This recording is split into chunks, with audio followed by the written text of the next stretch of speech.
Boldwood presents The Woman Who Turned Her Life Around, written by Fiona Gibson and read by Ailey Beaton. Prologue. You know all that Tupperware you have with the lost lids?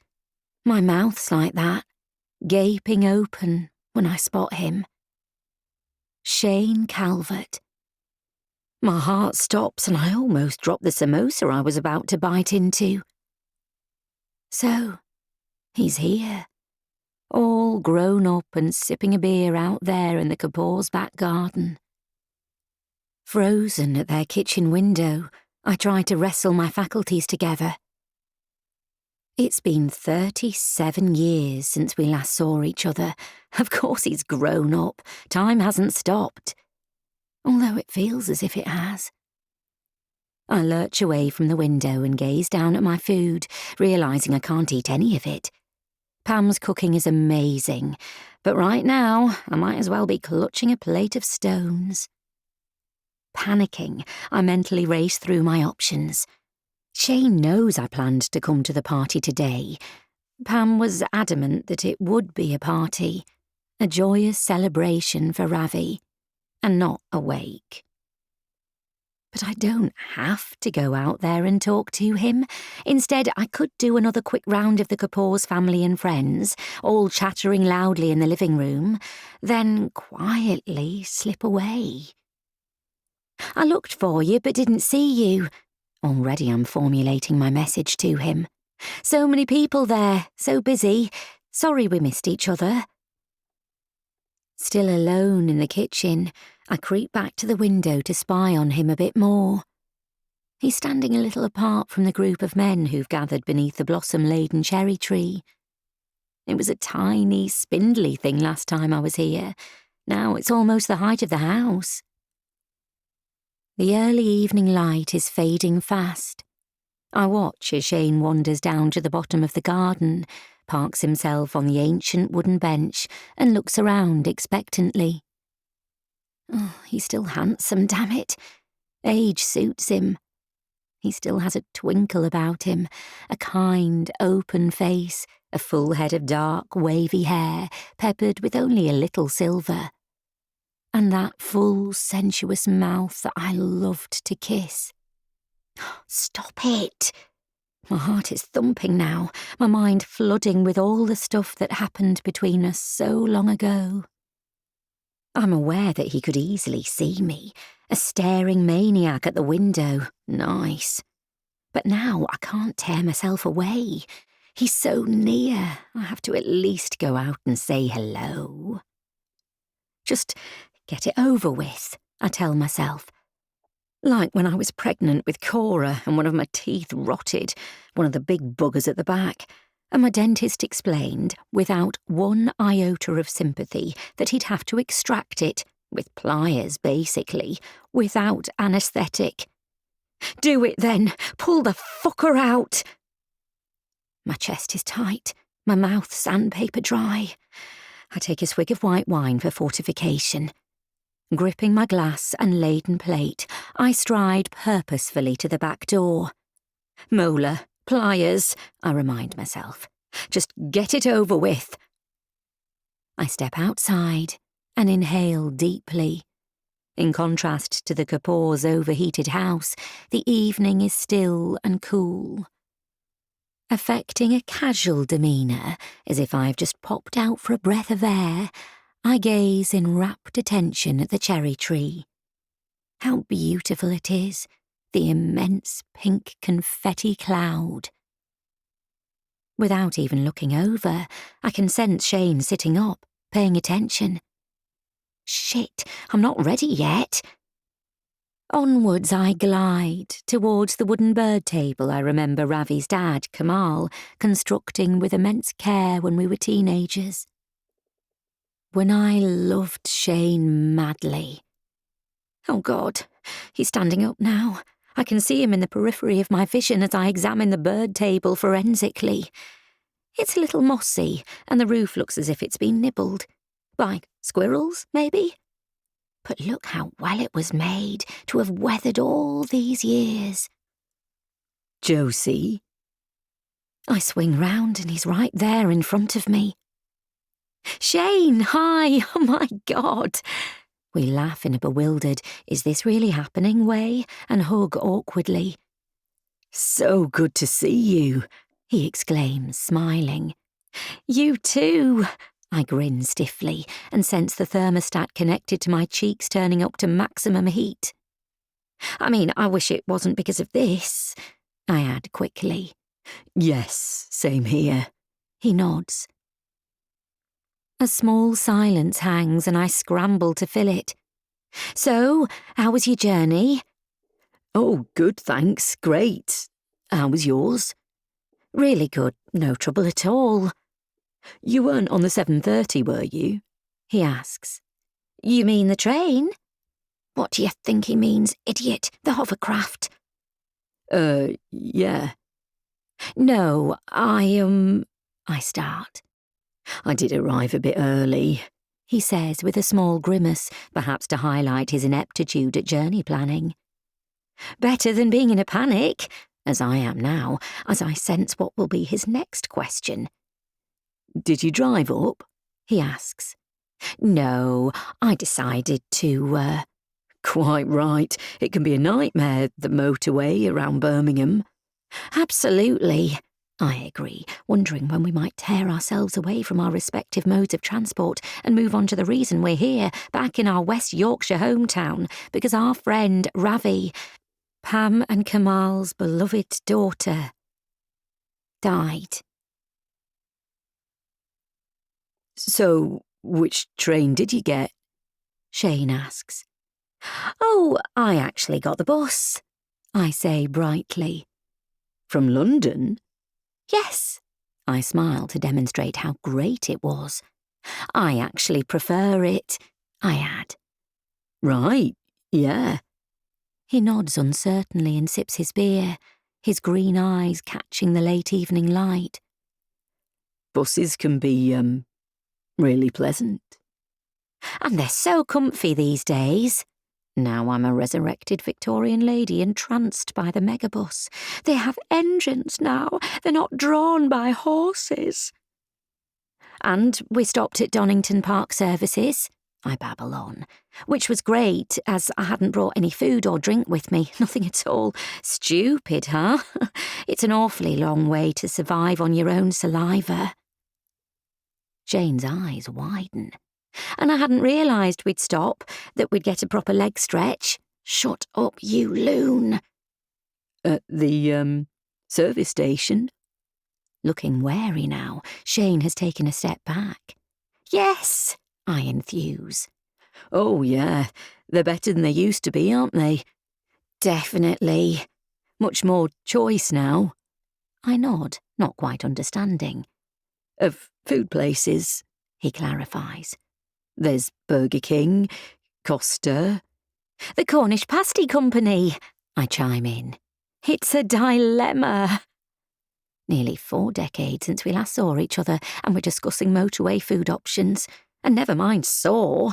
It's not as if I merely glimpsed him in passing that last time. We were nakedly entwined in a lumpy little single bed, having just had sex. Don't even think about it, I tell myself. It's a spent conviction, wiped from your record. It no longer counts. My entire body tenses as I try to stop the image flooding my brain. But it bursts through anyway, and now it's all I can see. And somehow this causes my hand to spasm, and my plate tips forward, and as I try to grab the tumbling pakoras and samosas, my glass flips towards me and empties all over my chest. Christ! I cry. Oh, no! Shane looks aghast. Let me get you something to dry off with. No, I'm fine, I insist. Thank God it was white. Yes, lucky that. Terrible waste of wine, though. Shane laughs uncertainly, and his gaze flickers around the garden. He could be admiring the cherry blossom, but I suspect he's willing someone to come and take me away. Help me, is the message beaming out from his panic-stricken eyes. Get me away from this crazy woman. Then his attention is snagged, and a small miracle happens. Pam has appeared at the back door, dinging a glass with a teaspoon. "Everyone," she calls out, "would you mind stepping inside now, please? We're having a little bit of a speech." Chapter 1. 4 weeks earlier. Josie. I can't believe it when the news first breaks. It's one of those random social media posts when you think, hang on, is this true? You hope almost immediately that another post will appear. Reports of my death are grossly exaggerated. Soon, though, tributes start to appear on Facebook. Remember seeing Ravi's band at the Ferret? Sticky carpets, dripping ceilings, happy days. What a terrible shame. I heard she was ill, so very sorry to hear this. Didn't they do a tour once? I'm sure I saw them in Pontefract. Such a talented person, gone too soon. She moved to Australia, didn't she? Sounds like she was living her best life out there. R.I.P. Ravi Kapoor. Lloyd arrives at my flat to find me huddled over my laptop. "Oh, babe," he says, hugging me. "Was she a close friend?" "Yes, she was," I reply. "When we were young, I mean. Teenagers. We were super close back then." "Oh, that's sad." He plants a quick kiss on my cheek, and then, after a respectful pause, adds, "Come on, let's get started while it's hot." He takes out the array of takeaway cartons he's brought for us, and I try my best to tuck in. "It's a new takeaway on Bethnal Green Road," he goes on, already stoking his face. "Gave me the rice for free. Full of chat, the woman was. She might have some work for me." Lloyd is a self-employed kitchen fitter and never seems to have a shortage of work. He appears to have forgotten about Ravi already. As I finish my noodles, I remind myself that Lloyd is a good, kind man. We met on an app, and he was so refreshingly straightforward and funny, and, yes, strikingly handsome, that our first date flashed by in a blink. I'd tumbled into my second-floor flat a little drunk and dizzy from his kisses, assuming it would be a one-off. At 57, I'm 10 years older than he is, and couldn't imagine he'd want to get involved with me. Yet, seemingly, he did, and things took off quickly. We've fallen into a pattern of seeing each other around 3 times a week, and it's lovely. At least, it mostly is. Lloyd just doesn't know my history, that's all. He's not interested. Perhaps because it's as unimaginable to him as the Tudors. Yet, in the year and a bit that we've been together, I've endured countless hours of Lloyd's tales of growing up in Essex, of wild nights out clubbing, and, of course, I should be fascinated to hear of someone called Hairy Mick puking on Casper's dance floor in 1996. "Remember I told you about that band I was in?" I prompt as I clear away our takeaway cartons. "Oh, yeah. What kind of music was it again?" I smile, wondering how best to put it to someone whose musical taste is pretty much limited to techno. If you can imagine a chaotic Bananarama, but with 2 girls and a boy and guitars and drums and... Huh? He looks baffled. "Never mind," I say. But he's phased off anyway as he switches on my TV. A trailer comes on for a World War II documentary. Tearful parents are waving off children with neatly combed hair and heartbreaking little suitcases. Lloyd turns to me. "Were you evacuated?" I stare at him. Fucking hell, he thinks I was born in 1932. "What?" he asks, frowning. "Lloyd, how old do you think I actually am?" "I know how old you are, babe." I choke out a laugh.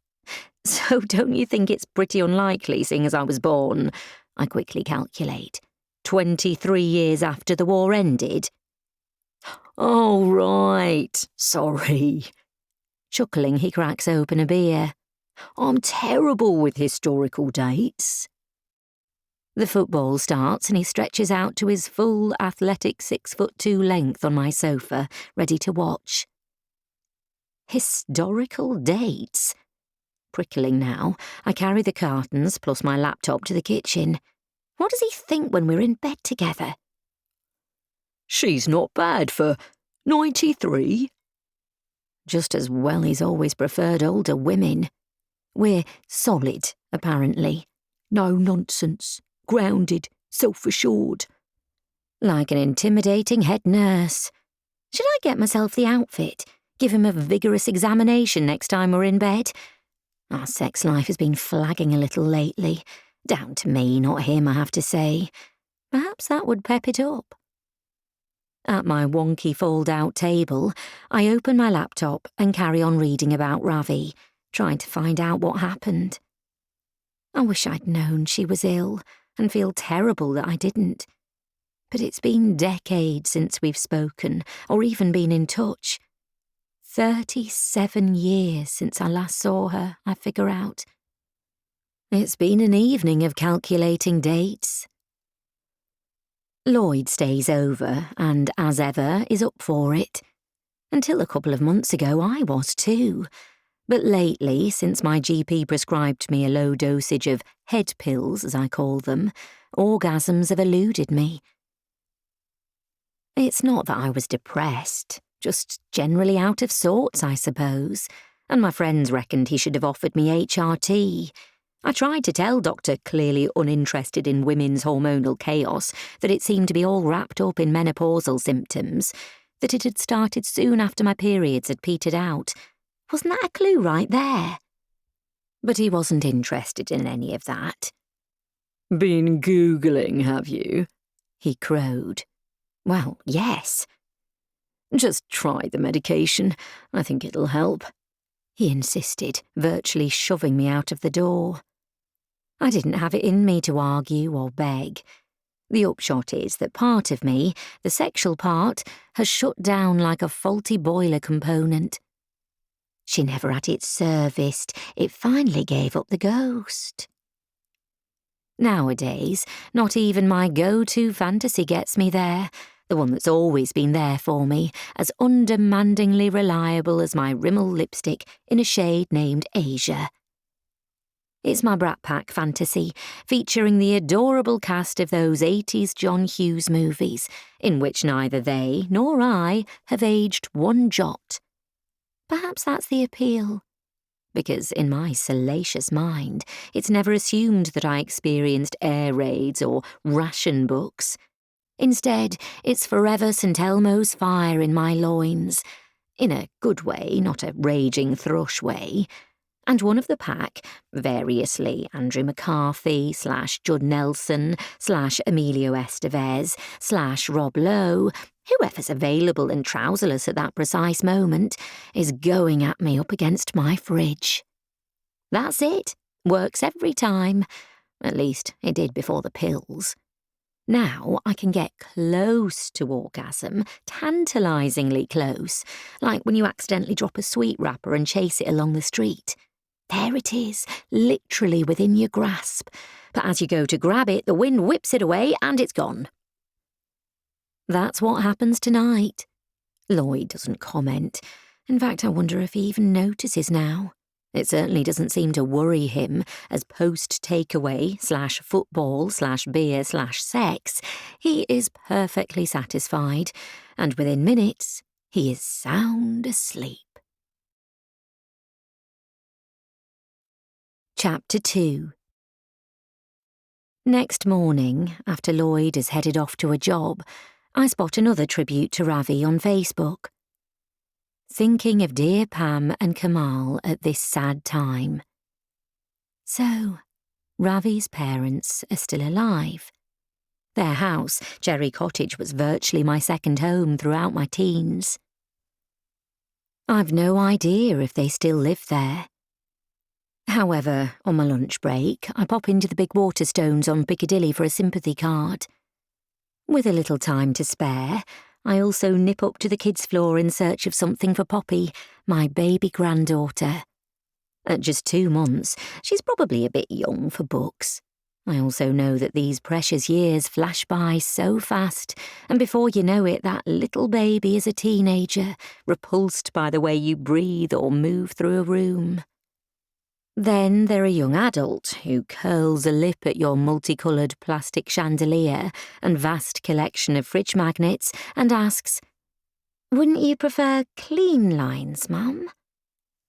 And then she's moving out and has fallen in love with an IT specialist called Zach with a brick-shaped jaw, and that changes everything. It's ridiculous, I know, to miss those cosy winter afternoons of just Cora and me, eating buttered crumpets and playing buckaroo at our kitchen table. However, as I spot a book she once loved, I'm hit by a rush of nostalgia. With a small thrill, I buy the elaborately illustrated Noah's Ark for Poppy, and then pick up my boss's customary smoked salmon bagel from the ferociously expensive deli on Piccadilly. Back at work, at Rupert Featherstone Fine Art Books, I attend to a bunch of online orders and queries, then devour the packed lunch I've been thinking about since 10:15 a.m. These activities happen not in the gleaming wood-panelled elegance of our actual shop, but in the small, windowless back room. I am allowed out of here. I look after our window display. It's my favourite part of the job, and keep a tight rein on the shop's general appearance.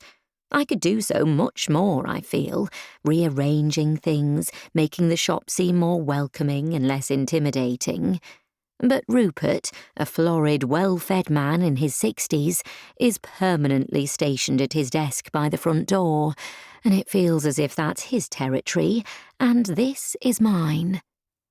I often hear him booming away to his regular customers and friends who've dropped by, and if I happen to emerge from the cave, it's all, "Oh, hello, Josie," as if I'm his scruffy little dog who's broken out of confinement. A terrier whom he's quite fond of, really, but she's a bit stinky and prone to jumping up at guests. Today it's Charles, an old friend of Rupert's boarding school days, who's breezed in. "What would you do without this girl?" he chortles as I bring them coffees. "Given her a pay rise yet?" There's a bit of jovial banter, then I retreat to the back room where I package up a customer's hefty photography book before switching my attention to the sympathy card. Dear Pam, Kamal and family, I'm so sorry to hear that you have lost dear Ravi. Sending all my love and thoughts to you all. Josie. Kiss kiss.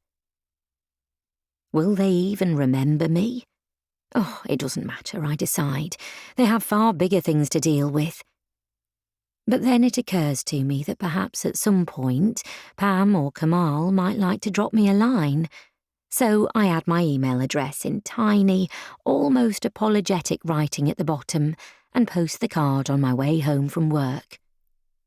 3 days later, I receive an email from Pam. Dear Josie, thank you so much for your thoughtful card. We know how much you meant to our Ravi. Yes, it's been a horribly tough time, and our hearts are broken. Ravi was a real fighter, but you'll remember that. I'm not sure where you're living now, or if you're still in touch with Shane, but as a family, we'd love to invite you both to our celebration of Ravi's life. You know how passionate she was about her music in the band, and you and Shane were a huge part of that. I'm not sure if you know that Ravi spent much of her adult life in Australia, where she was very happy. She came back home to Yorkshire when she was ill, so we had those last few months with her close to us again. We're very grateful for that. I should also tell you that Ravi left something for you and Shane. I'm under strict instructions to hand it over to you in person. To both of you, I mean. together. I know it seems strange, but she was very definite about this. You know how definite she was about everything in life. We miss her so much, Josie. I can't even begin to describe the pain. Right up to the end, she was our beautiful ray of light. It would make us so happy to see you and Shane after all these years, and for you to share your precious memories at our special day for Ravi. Full details below. Lots of love. Pam and Kamal. Kiss, kiss. I stare at it, letting the message settle. Ravi left something for me and Shane.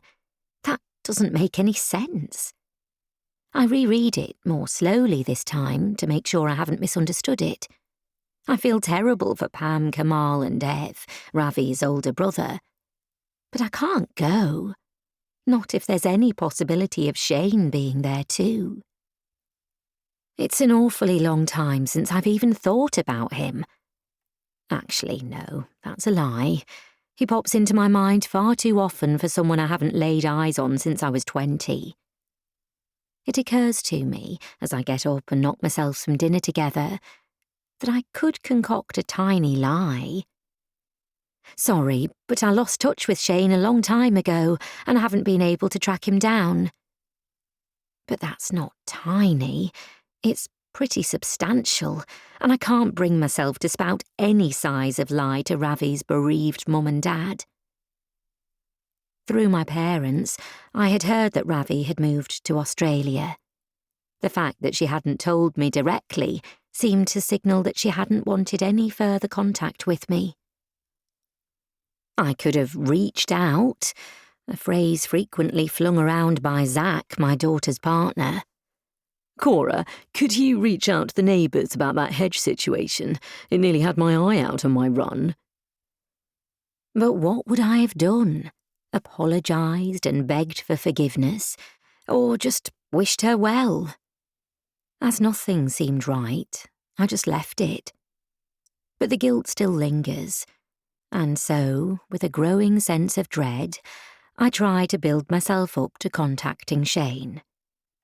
In fact, there's no tracking down needed, as I know where he is. At least I know he's on Instagram, although he's hardly an active user. There are several Shane Calverts, but that's definitely his profile picture. Not that I've studied his account closely. My gaze might have briefly skimmed it, that's all, just enough to confirm that these days he's a father of 2, and he still has that adorable, slightly off-kilter smile, and those mesmerising green eyes with little amber flecks. Not that I've zoomed in, fringed with long, dark lashes. Well, of course he has the same eyes, doesn't everyone? The once dark hair that Ravi insisted on gelling before a gig. Stop it, Rav, for fuck's sake! Is slightly salt and pepper now, and is almost certainly product-free. He was boyishly fresh-faced back then, but his stubble looks good. I hope to God he hasn't seen my pics. Not that I care. I mean, why the hell would I? I fork down a bowl of pasta and, bolstered by a couple of glasses of wine, start to type out a message at the kitchen table. Hi, Shane. Do hope you're well. Sorry to land this on you out of the blue, but have you heard the terribly sad news about Ravi? She passed away earlier this month. It seems she'd been ill for quite a while. Pam and Kamal are having a celebration of her life at their place. They're still at Cherry Cottage, and they'd like us both to go.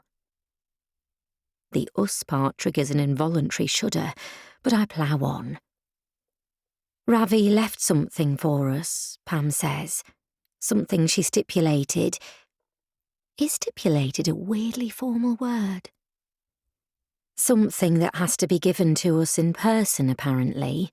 I don't know any more than that. I'm sorry to tell you all of this, and hope it doesn't come as a shock. Best wishes, Josie. Relax. Relax, I tell myself. It's just a quick DM. So I only reread it about 35 times, deleting bits and rewriting other bits as if it's going to be graded. Now I'm worried that best wishes sounds as if I'm following up a job interview. Thank you for taking the time to see me, best wishes, etc. Would warmest wishes be better? A stark best? Or a more familiar love? No, not love. Indifference, then. Nonchalantly yours, Josie. Still too chicken to send it, I mooch through to the living room with my laptop, hoping a change of setting will offer a crumb of inspiration. Here I fall back onto my shabby corduroy sofa and stare up at my lopsided chandelier as if it might spell out to me in a code of dusty plastic droplets what to say. Already I feel as if I've panic-written a dissertation. Not that I have ever written a dissertation. I never went on to further education. But Cora did, and I can still picture her wild, bloodshot eyes after every caffeinated essay-bashing all-nighter. I gather myself up and have another stab at it. With thanks. Like a colleague. A brisk cheers. No, Ravi has died. It's not and never will be a cheers situation. I'm not sure a DM even needs a sign-off. It's never been an issue for me before, and I know I'm overthinking it as I consult ChatGPT. Take it easy, it suggests. Love and light, stay golden. And they say AI is the future. Possibly, yes, if you want to sound faintly creepy. I type out further options in my finger-jabby Gen X way, rather than the speedy double-thumb method of the young. Cora keeps nagging me to change, saying, "Mum, you always make things harder than they need to be." Story of my life. However, my makeup, which I'm deeply attached to, is by her reckoning not complicated enough. "No one uses powder anymore, Mum," she announced recently, as if it were dust I'd swept up from the road. Nowadays it's all illuminators and glazing sprays and a Korean 12-step glass skin routine. 12 steps, and she's a new mum. When Cora was a baby, I barely had time to wash myself. I refuse to be bossed around by a 28-year-old and will carry on texting and powdering my complexion however I like. I'm not getting into Botox and fillers and having my face yanked up. Not that I can afford or have the nerve for any of that. Hair-wise, I'm letting the grey come through, albeit muddled with chemical blonde. What I'm doing, I tell myself frequently, is embracing this marvellous life stage of anxiety and head pills and non-listening doctors. However, remembering him now, that cocky GP who was barely old enough to rent a car, triggers the rage in me, which causes me to stab furiously at my phone. And this has the unfortunate effect of sending my message prematurely with a sign-off, "Best golden love, Josie." My heart bangs. Oh God, I did not send that. No, I did. Fuck. Don't panic, I tell myself. As we don't follow each other, my DM will have plopped into Shane's requests folder. If his is anything like mine, it's all bots and pervs, and whoever bothers to look at those? Back in the kitchen, I grab the wine from the fridge and pour myself the last dregs, marvelling as I always do how an entire bottle can hold so little. Is it the concave bottom? Then another thought hits me. The unsend option. Does Instagram have that? I rush back through to check and snatch at my phone, feeling quite sick as I stare at it. Shane has already replied. Chapter 3. Shane. Josie, hi. Lovely to hear from you, even in these horribly sad circumstances. Yes, I had heard about Ravi. Tragic news. I'm so sorry. When is the celebration? I stare at it, telling myself not to freak out. He's just being polite and wants to know when it is. It doesn't mean he's going. Better not respond right away, or he'll think I have nothing better to do on an uneventful Tuesday evening than sit and wait for messages from him. I pace around my living room, briefly examining my shriveled spider plant, and reply. Me. Saturday, May 3rd, 6 to 10 p.m. Then, to suggest that everyone will understand if he can't make it, I add, awfully soon, I know. Shane. Right, thanks. Well, that gives nothing away. Is he going or not?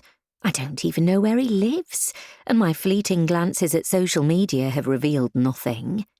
How do I ask without sounding as if I'm remotely interested? Another message appears. Shane. Where are you living these days? So that's his game. He's sussing out the situation and whether it's feasible for me to go. Me. London. How about you? Please say a remote Pacific island. Please add that, regrettably, there is no means of getting off it. Shane. I'm in London too. Whereabouts are you? My chest tightens. So, he is in the same city as me. A city of 9 million people, granted, but here all the same, and now he wants to know my precise location. In case he's local and I'll be living on my nerves every time I pop out for milk/wine, I ignore this and copy and paste Pam's email to him instead. A few minutes pass. Shane. Wow. Sounds like she really wants us both to be there. Me. It does. Think you can make it? Shane. I'd really like to. How about you? Me. With my stomach swilling biliously already. I'm not sure. Have a lot going on at the moment, unfortunately. Well, that's nice, coming across as a cold, heartless cow when our friend has died. In fact, I'm fully planning to go because Pam and Kamal were always incredibly lovely to me, and my heart is breaking for them. What I'm trying to do is present not going as a viable option for Shane. I wait, my gaze spearing the screen for further communications. He finally replies. Shane. What about this thing Ravi left for us, and Pam saying we have to collect it in person? What do you think it is? Rather than answering immediately, I go and check on the wine situation. There is no second bottle, and actually that's great, because even though I've downed roughly 2/3 of the recommended weekly units in one sitting tonight, I am now weirdly, shimmeringly sober, and starting on a second bottle might alter that. However, mixed in with my pride at being so mature and sensible is no small degree of fury, as there is no more fucking wine. Me. Honestly, I have no idea. He responds immediately. Shane. I think we should go. Then clearly on a roll. Just checking train times that day. How about we travel up together? Hey, hold on a sec. If we're going to be thrown back together, I'll be ensuring that our face-to-face time is kept to an absolute minimum. My focus will be Pam and Kamal and Dev and the wider family, because that's what this is about. A celebration of Ravi, our old friend, who came up with a mad idea of let's start a band and made us believe we could make it happen. Ravi was fearless, brimming with confidence and strikingly beautiful. I'd observed her admiringly from a distance since we'd started secondary school, as her house was a little way out of town and not on the estate where Shane and I lived. I didn't see her out and about that much. But then, our extremely generous music teacher set up a little room for pupils to use with a record player. And the three of us drifted together in there. Found each other, really. Secretly, I was thrilled that Ravi wanted to be my friend, and I'd nurtured a bit of a crush on Shane since I'd started to have those kinds of feelings. Soon we were hanging out after school and at weekends, mucking about around town and playing records at Ravi's. She lifted us out of the shabby ordinariness of our lives and made our hometown, with its long-abandoned mills and scruffy park with a broken fountain, seem like the most thrilling place on earth. Once we'd started the band, there was no messing about. We had to practice until we were good enough to play live. Our first gig, in a pub veering towards dereliction, was a mess, but we got better. Ravi saw to that, and by the time we left school, we'd established a bit of a local following. Even that wasn't enough. We needed to branch out, Ravi decided, and do a short tour of northern towns, i.e. play for strangers who'd surely jeer and spray lager at us. Attack us even for our lack of musical prowess. We'd heard of far more successful bands being bottled off stage, and I pictured the three of us fleeing for safety in a hail of glass. But Ravi wouldn't take no for an answer. Together, she assured us, we could do anything. Now, as I study Shane's messages, I'm not feeling so brave. So I quickly type, me. My plans are a bit up in the air at the moment. I'll see you there. No reply comes. I wait and wait, repeatedly checking my phone, simultaneously freaking out at being back in contact with Shane, yet desperately wanting him to reply. Did my message sound curt? Oh God, it did. Who does she think she is with her up-in-the-air plans? I reread the whole thread, picking over it forensically. In just one evening, I seem to have regressed to being that deranged teenager who once loved him madly. But then, I loved lots of things back then. Pints of snake bite, spud you like, fluorescent hair colour from an aerosol can. It doesn't mean I want them now. Curt is fine, I decide. At least it's preferable to best golden love. And maybe Shane has forgotten everything that happened between us. After all, it was a lifetime ago. It's not that I'm wishing cognitive decline on him, but I very much hope he remembers nothing before 1988. Chapter 4. 11 days later. A celebration for Ravi. Shane. As his train pulls into the station, Shane is already telling himself to just get through this. It'll all be over soon enough, and first thing tomorrow he'll be heading home, satisfied that at least he did the right thing. He'll have shown his face, never mind the weirdness of seeing Josie after all these years. This is about Ravi and her family, and nothing else matters. As Shane crosses town, he makes a conscious effort to unclench his jaw. His earbuds are plugged in, all the better for insulating him from the surrounding sights and sounds. It's been 2 years since he's been back in his hometown, and normally he wouldn't venture into its beleaguered centre at all. He would actively avoid it. Instead, he'd drive up from London and drop in on his mum. Then, duty done, he'd head straight back home at the first opportunity.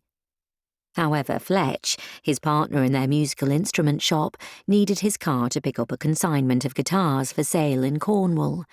Figuring that a train journey would give him the chance to get his head together, Shane was happy with that.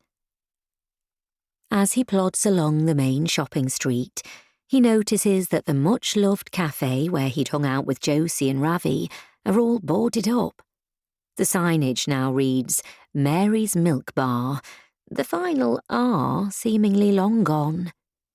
But he shakes off the rush of nostalgia, because things change, don't they? Life moves on, and that's fine. He regrets losing touch with Ravi after the band, and everything else, really, had imploded. But that's what happened back then. No mobile phones, no social media. Once you moved away, the thread was broken, friendships pretty much lost. Shane cranks up his music to push away feelings of shame and regret. Shane loves music. It's his life, really, apart from his family, obviously. The kids he and Paula never thought they'd be able to have. It had taken several rounds of IVF. Now Ryan and Liv, 16 and 18 respectively, are spending the May Bank holiday in Copenhagen with their mother and her partner, Tony Rich. Among Shane and his friends, he is referred to as Rich Tony, which was funny up to the point at which Shane realised that his equivalent would be Poor Shane. Or at least, keeping things hanging by a thread Shane. We're keeping on, Fletch always says with a shrug, and they are, Shane supposes. Their shop, tucked away down an alley in an unnoteworthy area of South London, is, against all odds, just about staying afloat. In contrast, Rich Tony is listed on LinkedIn as both a mindset engineer and a success architect. Although Shane has deduced that this is nothing to do with engineering and architecture as he understands them, he cannot begin to fathom what these terms actually mean. However, when he was woken at 2:47 a.m. by his housemate Elaine tumbling in, banging cupboard doors and setting about frying up a feast in his kitchen, he wondered briefly how a mindset engineer might have dealt with that.